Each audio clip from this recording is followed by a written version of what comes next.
Swiss cheese spaces filled by internet vloggers, but now I'm provolone.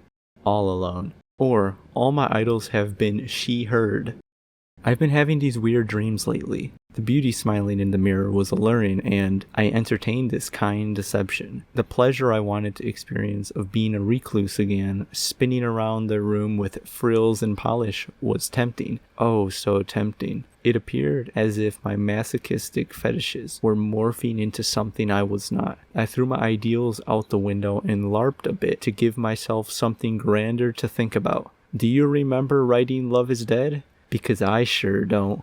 Girls are my friends. I dove headfirst down the slippery slope of that feel when no GF. To give further credence to the meme, why not indulge another meme?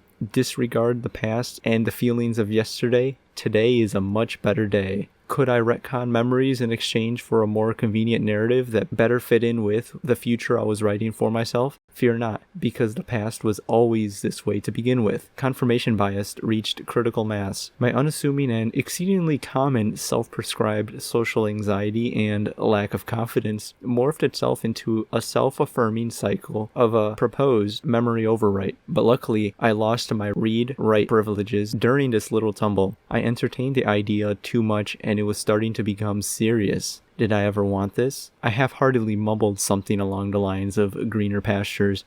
I had found myself at a long stretch of road where everything was understood and there was nothing left to look forward to. Existential dread reared its ugly, hormone-unbalanced head, and it was laughing at me. I mistook my confused fear of complacency, then twisted it into new escapism. It was my new hobby for a month or so. I entertained my impulses with a reasonable amount of restraint. It was nearing the end when I realized I was missing the entire point. This was all a test of character and I nearly forgot myself. A precure henshin this was not. I don't regret indulging in it, but I'm glad it only cost me a few $100s instead of resulting in a life-altering mistake. I applied clown makeup in reverse. I revealed the person who was there all along, but it was just the me of yesterday.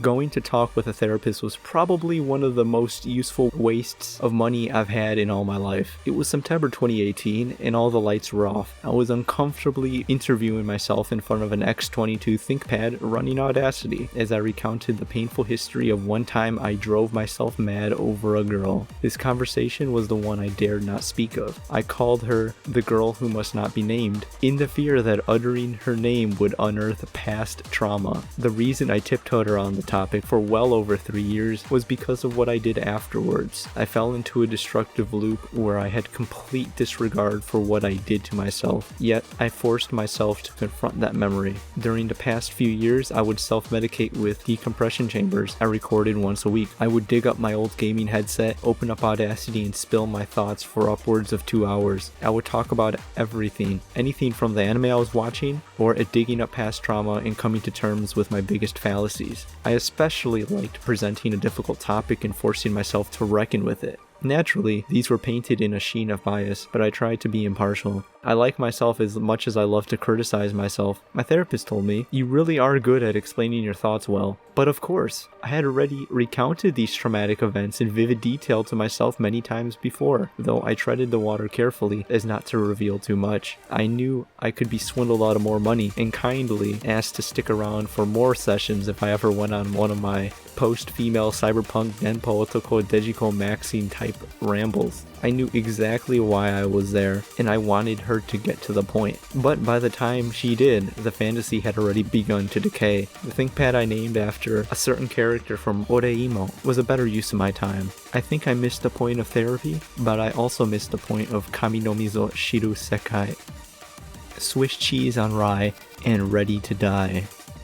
My idol is no longer who I knew them once to be. I overheard something about playing a character, something about always has been. Truth is, I never knew who they were. I only understood them to be who they wanted me to want them to be. They were always a figment of my imagination. I raised them upon a pedestal because they were doing something I wish I was. The grainy camera framed a disheveled face, presenting disjointed ideas under the incandescent lighting of a lonely room, but I only saw a mirror. I could very well be doing what they were, but I was too busy consuming content about people consuming content about consuming content. She was my idol.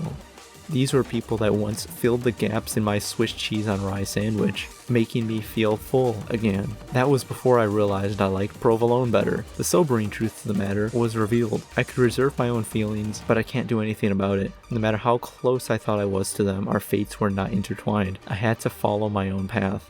The man, or in this case, woman, behind the curtain, was always doing their thing. I knew this painfully well because I made the mistake of stealing glances at Twitter, which can only be likened to the hellscape painted in Doom Eternal, developed by id Software and published by Bethesda in 2020, a follow-up to 2016's breakthrough, Doom. It was a horrible plot twist, but I wasn't the one writing the stories anymore. But alas, I hate how easily I trace the currently transpiring events back to snippets of conversations recorded more than 5 years ago. I know because I told myself the same things. All my idols have been she-heard, but I almost lost sight of myself. I might just be a copy of a copy of a copy, but Swiss cheese no longer I am.